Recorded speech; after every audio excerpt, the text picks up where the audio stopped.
Okay guys, so may nakita ko na magandang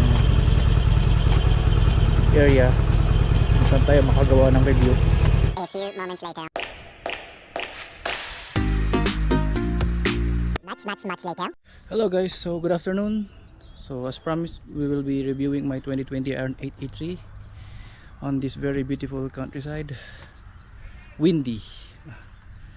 So first, mag-walk around muna tayo sa aking motor and then let's start. Okay guys, so this is my 2020 Iron883 from Harley Davidson, Manila. It was released last March 9, 2020. It was actually my birthday, so it's practically a gift para sa sarili ko, birthday gift. And slight mods.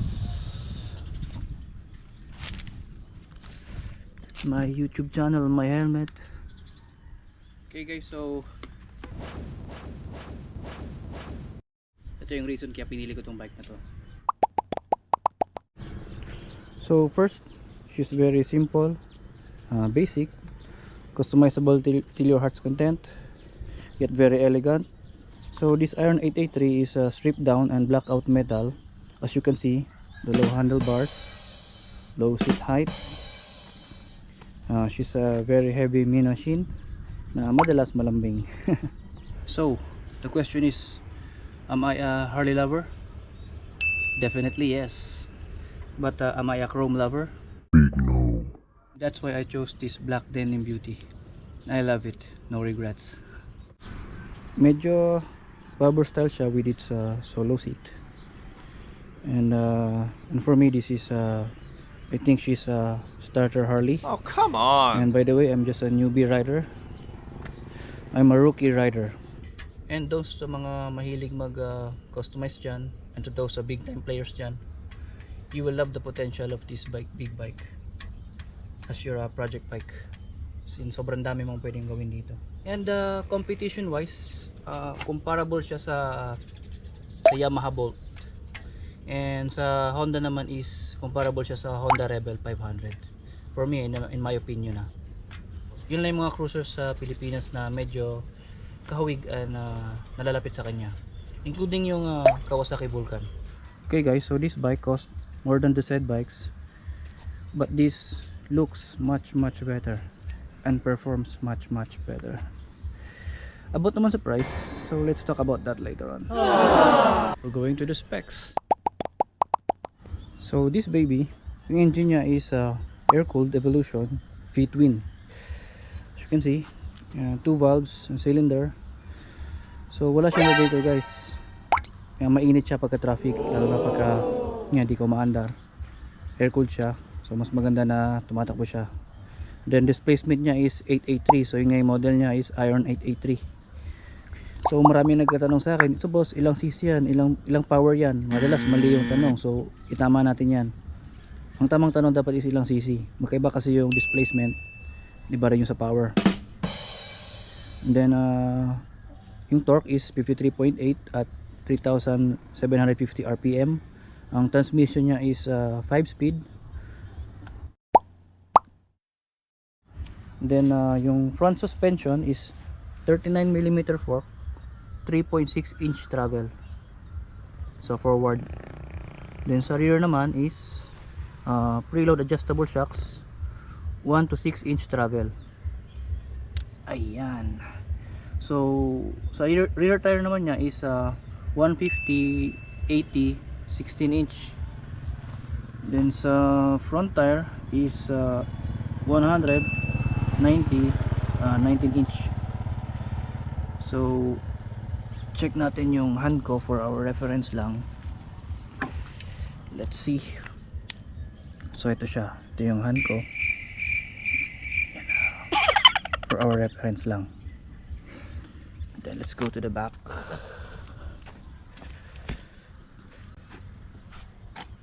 So ayan siya, halos isang tangkal ko na. And then her wheelbase is 59.6 inch. So as you can see sa illustration. Then sa fuel capacity naman is 3.3 gallons, or sa unit sa atin sa Pilipinas about 12.5 liters. And then yung claim weight niya, wet weight, including fuel, I will explain later, is about whopping 256 kilograms. so diba ang bigat niya 256, about 256, wala pa ako. So papakita ko ulit what's the definition ng wet weight. As a personal review, as a newbie rider and an owner, so napaka chill niya i-ride, then you're sitting comfortably, no back pains, and talagang haya-high ride ka. As you've seen sa previous video ko, sa previous vlog ko, I managed to comfortably ride from Bacoor, Cavite to Bohol straight. So talagang chill ride lang siya. So ito naman yung sa mga madalas na itanong sa akin, how about yung fuel economy, boss? Ilan kilometro yung 1 litro? So as you can see sa monitoring app na gamit ko sa cellphone ko, she's giving me around 20 to 22 kilometers per liter average yun, and that's good for a big bike na for this size and performance. Napakatipid siya for me. And for its weight, medyo mahirap siya maniobra sa garahe or alike. Imagine 250 plus kilograms. Oh, no! Pero advantage siya sa long rides kasi breezy lang. In Bohol talaga, you will ride near the shore or sa dagat, and definitely malakas yung hangin. Pero walang kaba kasi for me, she's very stable. And for the biggest question of all, magkano si Harley Iron883?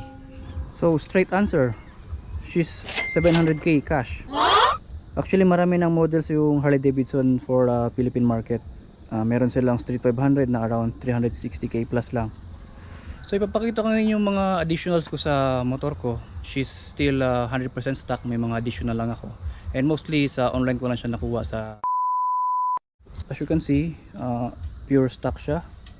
Yung exhaust, yung seat niya,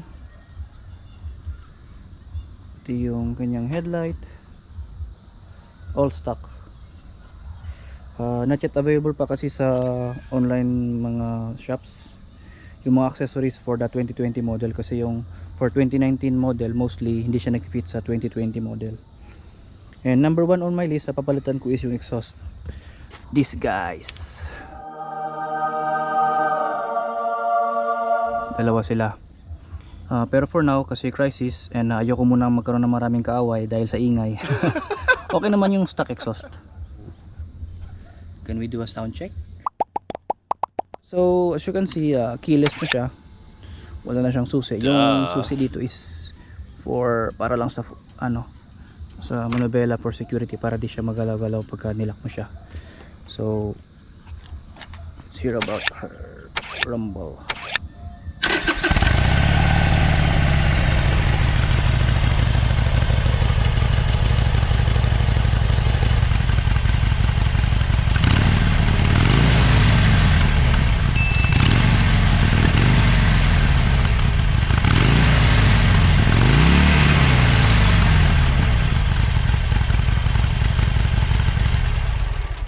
So let's also conduct a walk around, yung nakabukas yung mga lights niya.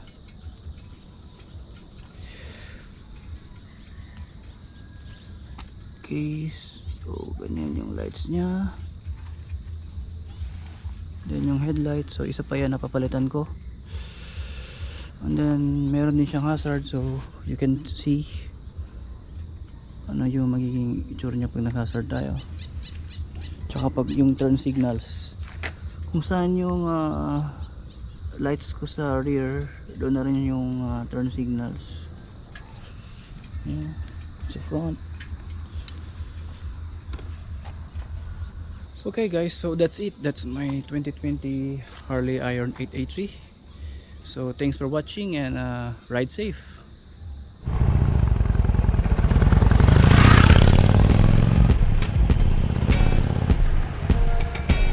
1 hour later. Let's go! Sabot na tayo ng gabi. Pag-review sa aking motor.